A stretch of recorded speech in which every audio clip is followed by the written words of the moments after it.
What's up, everybody? Welcome back. So this is still the same review, but I'm doing this in two parts due to uploading issues. So here is part two. So here is the Dale Earnhardt Jr. 2017 Exalta Last Ride car that they had raced at Homestead. And this is actually not the race version. This is just a standard die-cast. I was asking for the race version this year for Christmas, but my dad got this car instead. It must have been sold out or something like that. I'm not 100% sure. But here is the nose of the die-cast here with Exalta on the hood. At the time, it was supposed to be Monster Energy Nascar Cup Series, which Hendrick Motorsports was partnered with Pepsi's Co. and stuff like that, and Pepsi didn't want them to put Monster Energy on the logos, on the Monster Energy on the cars. So they ran with them, but Hendrick Motorsports decided to basically not have Monster Energy on the die-cast. So I'm going to go ahead and basically open up the hood for you guys, since that's basically just highly requested, or else if anything, just for 124 die-cast. It's a little hard for me to open the die-cast up, the hood up, as I'm recording. Well, I just got it. There we go. So there is the engine right there, the engine detail. Basically, mostly what that is, it's just a brick. It's just a solid block for the ARC die-cast. On the Elliott, it's a lot more detailed.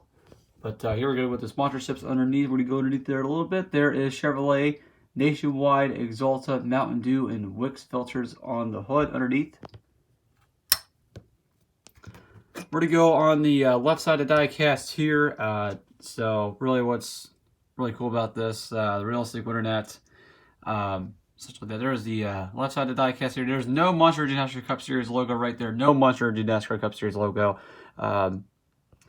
But here is the roof right here to go over to the top of the car right there. Very nice.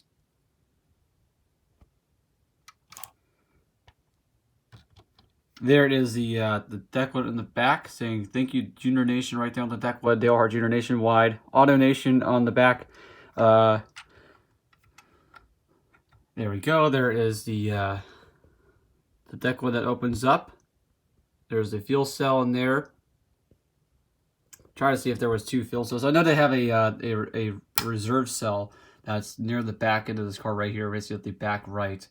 I know they actually have one of those. They actually go to that second fuel cell to save fuel sometimes on super speed racing, or else if anything. But there is the right side of the die-cast here, same side as the left. And if you guys are big Dale Earnhardt Jr. fans, you know, just like I was, I know I'm a Dale Jr. fan. If you guys are Dale Jr. fans, big Dale Jr. fans, I highly recommend to get this die-cast. I bet you a lot of people in this world actually have this die-cast. I am now one of the very big Junior Nation fans and actually got this now, so really happy to get that. I was asking for the race version die-cast, but I'll probably get that some other day or sometime down the road in the future. But as for now, that's the Dale Jr. die-cast. On to the 2000 Jeff Gordon NASCAR 2000 DuPont Chevrolet from 2000, the Elite die-cast. So here is the Jeff Gordon 2000 NASCAR 2000 Elite die-cast here.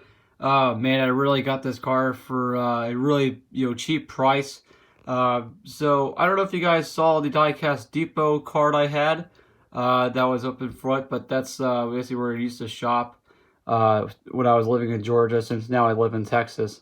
I had a die-cast dealer several minutes away, and this is one of the cars, man. This is one of the cars that were selling basically for a very cheap price for a Christmas deal, and I finally got my hands on this die-cast here. Really nice. So so the Elite die-cast here back in the day, it really added a little bit more features to it. The grill on the front, there that was. So here is the front end of the die-cast here.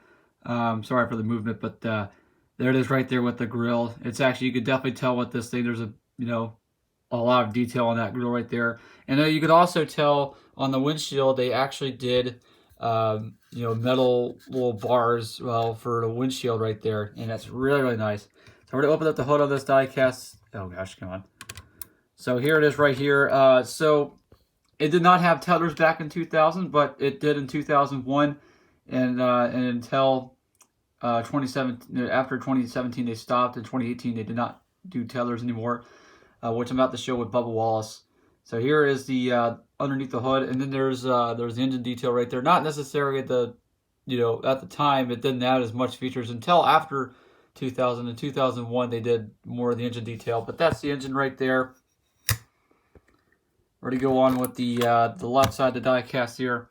So here's the left side of the diecast. This is mostly a silver car, but with the Rainbow Warrior, type of paint, I guess, they ran. So this is my third Jeff Gordon from 2000. Really special. With the Elite diecast in 2000, well, they've had the roof flaps at the place on there. Just sorry about that. But there is the roof flaps that deployed right there. And there's the roof I just showed you. Here is the roof of the diecast.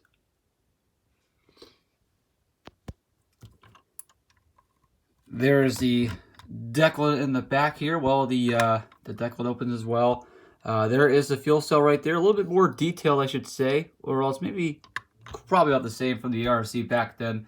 I don't necessarily know. But this is technically, this Elite diecast from 2000 was like your ARC diecast in 2001 and 2002 and such like that. But with a little bit more detail with the roof flaps deploying. So there's the right side of the diecast here, same side as the left, or else maybe I'm actually tripping balls. No, it's the same side. So there it is right there, the Jeff Gordon 2000, NASCAR 2000 Elite diecast. If you guys are Jeff Gordon fans or else Elite diecast fans as well, I totally recommend you guys to get this diecast. I got really extremely lucky with this one. This one I paid $37. Well, my dad actually got this for me. So technically, this car came out to be $37. Man, it was a really, really good steal right there. I should definitely tell you that. You do not basically come across this every time on diecast dealers. But if you guys do, man, that'd be something special. Let me know in the comments below if you guys came around Elite diecast that was cheap. And I'd be just really happy for you if you got that. So I'm going to go on to the next diecast now. It is going to be the 2016 Chase Elliott 3M Elite diecast. And I'll show you guys a lot of detail on that diecast, since that one is going to be coming up with some good stuff on it coming your way. So this is right here, the 2016 Chase Elliott 3M rookie car in the Elite diecast. And this car is absolutely a beautiful car as I just took it out of the box. So we're going to go over the front end of the diecast here. Here it is right here with the Chevrolet SS nose. And what I can tell is if you get an Elite diecast, the interior on this, if you guys could look, is black. With the black bars actually, that's one thing to point out. With the bars inside of the Elite diecast are black. If you get the ARC, the ARC diecast have white bars in the interior of the chassis. So that's one thing to point out there. So I'm going to open up the hood here. This might get a little bit hard to open up. So it actually has tethers inside. I hope I could get this open. There it is. Ooh, there it is. There's the tethers inside, just like I mentioned. So there is the tethers right there. Really, really nice. We're gonna go inside the engine detail right inside there. Just focus that in. And you know what, the between the ARC and the Elite diecast, the Elite diecast has more engine detail than the ARC does. The ARC is just a block, to let you guys know. So there is the engine detail right in there. We're going to go over the sponsors. I'm going to go a little bit below here. So there's Chevrolet, Napa Auto Parts, Mountain Dew, Kelly Blue Book, 3M and Wix filters right in there. There it is right there, as you guys can focus in. Very, very nice. Well, that might be a little bit hard to close, but okay. Anyways, we're going to go on the left side of the diecast here. So actually with these things, I looked inside of the window net, and as you can see, it looks like you could be able to pull it out right there. So there is a little bit of a gap in between. But I'm not going to necessarily try that. I don't want to basically fight with this car. And, testing the waters is sometimes a good thing and sometimes a bad thing. But I think bad results might happen if I try that. I don't really necessarily think it's a really good idea. But there's the roof of the diecast here as it is. Very nice car, by the way. I do have this in the 164 diecast. And not to mention the roof flaps do deploy as well. I have to basically get my hands. I don't know. I just have to try to basically get them in there, or open up. But I know the roof flaps open and they have tethers inside them, so to let you guys know. But here is the deck on the back end of the diecast here. Very nice. There's a pin right there underneath. I got the 221st diecast of this car. God knows how many they actually made. I forgot the look, but Otherwise, we're going to go open this deck lid here. We're going to open up the back of the diecast. Here's the tether's back there, the fuel cell. Very detailed. There we go. We're going to focus on that. There is the fuel cell right there, ladies and gentlemen. There is the reserve pump right there. That little other pump that goes in the second fuel cell. I'll let you guys know. Oh, sorry about that. So, now we're going to go check underneath the bottom of the race car here. Here's the bottom. There is the engine detail there. And this does have movable suspension as well. That's where to go on the right side. I did not show the undercarriage of the Jeff Gordon's diecast, but it's okay. So here's the suspension. You could look at that. Look how much free play there is with this car. Man, that's really cool. So that's basically really cool with the ARC. Well, the not ARC, but the Elite diecast. Between the ARC is the suspension is really just it's really effective. So there it is right there for Chase Elliott's diecast. We're going to go on to the next and final 1/24 scale diecast. So the final diecast review, which is the Bubba Wallace 2019 Aftershocks diecast. So here is the final diecast of the review here, the final 1/24 scale diecast. This is the 2019 Bubba Wallace Aftershocks Chevrolet Camaro here. What a beautiful diecast here. This car was raced in the Daytona 500. Very special car. I actually have this now in the 1/24 scale diecast, in the Elite diecast though, which is really cool. I have this in 1/64 scale diecast as well, just like I did last year. So here is the Camaro nose, very beautiful right there. Open up the hood. There's no tethers on this whatsoever, but the engine detail is, you know, it's decent amount of detail on there. So here it is. Unlike the ARC with the block, the molded block, you got the detail and such like that. That's on there. So very nice. So there is a little bit more of the parts and such like that. More individual pieces. So here is the underneath sponsors underneath the hood here. Here's Chevrolet, Aftershocks, Wix filters.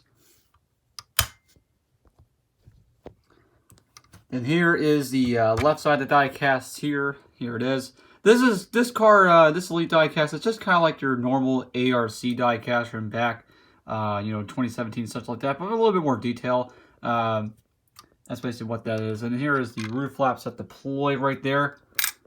And there's the roof of the diecast I just showed you guys. Here it is. Roof of the diecast. So here is the deck lid at the back with Bubba Wallace's name on the windshield banner there.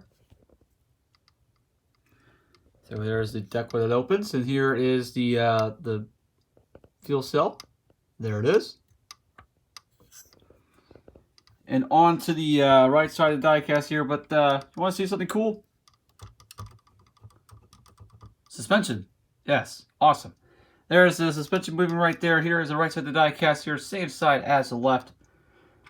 And if you guys are Bubba Wallace fans, which I know Bubba Wallace, next year he is going to have a ride of his lifetime. Hopefully so. If he does really good, that's going to be awesome. I cannot wait to see what's to come for Bubba Wallace. He's going to be on the Denny Hamlin, Michael Jordan racing team, the 23XI, or 2311. Sorry basically for calling it XI. Roman numerals. The 2311 racing team. Very nice for Bubba Wallace. The opportunity of a lifetime for Bubba. To have the TRD equipment and such like that. And also a satellite team to Joe Gibbs. Hopefully it'll all work out for Bubba Wallace. And that is it, everybody. Merry Christmas. Thank you guys for watching. This is definitely going to be a very long one, but hope you guys watch all of what I do here. Thank you guys for watching. Make sure you guys like, comment, and subscribe. And I just wanted to just wish you guys a Merry Christmas and Happy Holidays, and definitely Happy New Year for sure coming up. My birthday is on December 31st, so anyone wants to go down in the comments below and wish me an early happy birthday, I would totally recommend you guys do that. That would help me out. I am turning 20 years old. I'm going to be finally a young man. I really cannot wait for it. Another chapter can be written in the books right there, everybody, from my life. Hopefully so. This has been Jack Specky here, reminding you guys to keep on fighting a good fight throughout the uncertain times of the COVID-19 pandemic and such. Just in life in general, because God's got a plan for all of us. Keep on fighting out there. And this has been Jack Specky here. Thank you guys for watching. Signing out, and God bless. Merry Christmas, everybody, and Happy New Year.